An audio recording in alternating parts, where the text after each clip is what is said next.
This is Building Faith at Home, the video series for parents, grandparents, guardians, and people of influence in the lives of the children and youth at St. Andrew's Presbyterian Church.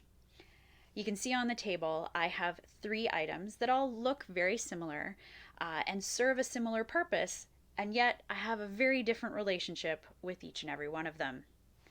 This iron here was a wedding shower gift. It has lots of settings and it has a very nice heat plate with no hot spots.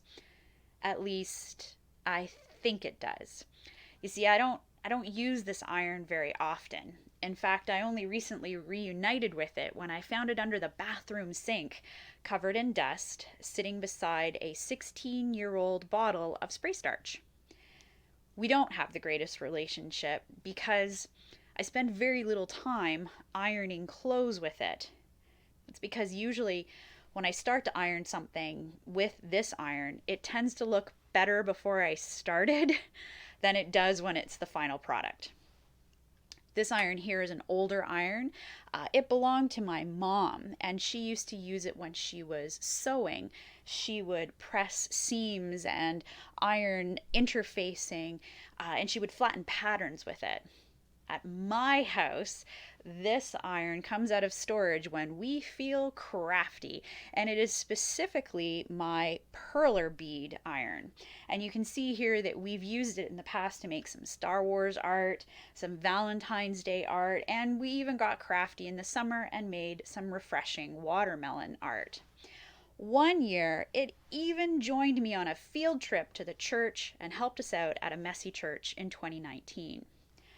My relationship with this iron is pretty good. We only ever use one setting, and that's hot. And it has never let me down. It's never ruined a project.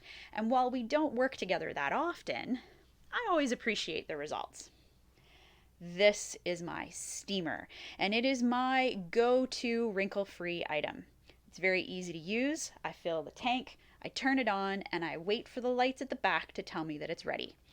It even has a lock on the switch so that it keeps a steady flow of steam going and my finger doesn't get tired. If I make a mistake, like an unwanted crease, the steamer just makes it fall right out. It doesn't require any special equipment, and when I'm done, I just put it back in my closet in its special spot, always making sure that I empty the tank first. Each iron represents a relationship status. Sometimes our relationships are distant. Sometimes our relationships go back and forth between spending some time apart and coming back together and being close. And other relationships, well, they're nurtured and they're connected on a pretty regular basis, and that's just to give you a very few simplistic examples.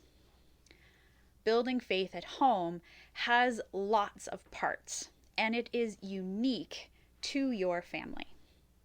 If lifestyle is one of the planning pages in the role of blueprints, then relationships are the foundation for building faith at home. Which iron represents your family relationships? As contractors, I encourage you this week to reflect on the relationships in your life, specifically within your family. How would you define your relationship with Jesus? How would you describe your relationship or relationships with your family members? What is working for your family connections and what needs your attention? Maintaining, improving, and deepening your family connections creates a strong or stronger foundation for building faith at home, now and in the future. Until next week, your family is unique, and so is your family's faith-building experience.